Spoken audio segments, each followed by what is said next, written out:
everybody. I'm Laura Trump coming to you from Studio 45 at Trump Tower in New York City. From impeachment to the coronavirus to their own presidential nomination, the Democrat establishment is on the attack. Joining me is a conservative commentator and podcast host, Michael Knowles.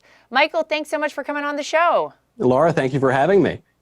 So let's start with Bernie Sanders. We know that the establishment did him wrong in 2016. They gave the nomination to Hillary Clinton. They've done it again, or they're trying to do it again right now, pushing Bernie Sanders aside, but not before their party was basically hijacked by Democrat socialists. What do you think? Well, this is the irony of it, is what the Democrat establishment is saying is Bernie Sanders isn't even really a Democrat. He's a registered independent. He doesn't really control our party, but of course, he was a registered Democrat in 2016, and his ideas, his radical socialist ideas, have become the mainstream in the Democratic Party. It's no random chance that Bernie Sanders was able to win so many votes. He almost won the nomination in 2016. Actually, he may very well have won it and had it taken from him, and this time he's come very close as well. So now, even though Joe Biden doesn't even have half the required delegates, they're trying to push Bernie out.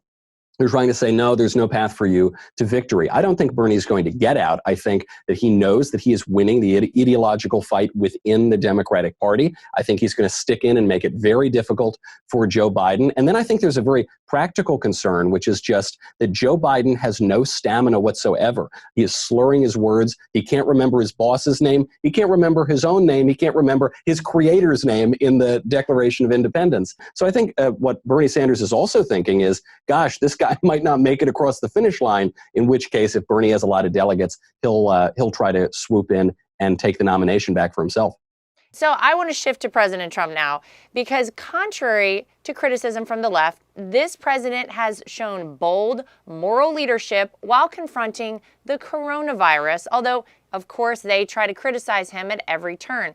What are your thoughts? How do you think he's done with this? I think he's done a great job. I mean, what does the left expect? The way you know that he's damned if he does and damned if he doesn't is they attack him for opposite reasons. So he right away moves very quickly to restrict travel from China, which pretty clearly stopped the spread of this pandemic. And they attack him, right? They call him racist. They say it's an overreaction.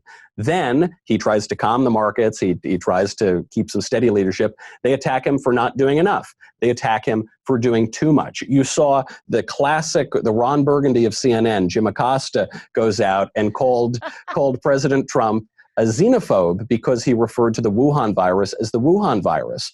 And the irony, of course, is that on January 23rd, Jim Acosta on his Twitter account did exactly the same thing. They're just so furious. They're trying to figure out any reason to attack the guy. I thought the speech that the president gave was very good.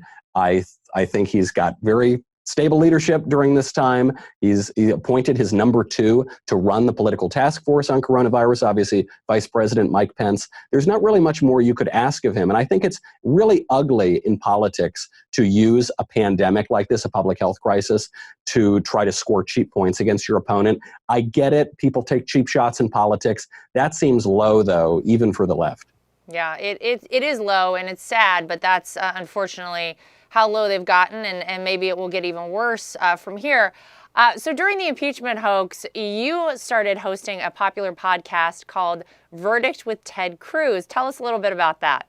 So this show came together very last minute. You know, the Democrats had been talking about impeachment since early 2017, right? Representative Al Green said that if he feared that if they didn't impeach the president, he might get reelected. So we knew this was kind of in the air, but it comes together and we get a call, and Senator Cruz wanted to launch this podcast against the impeachment hoax.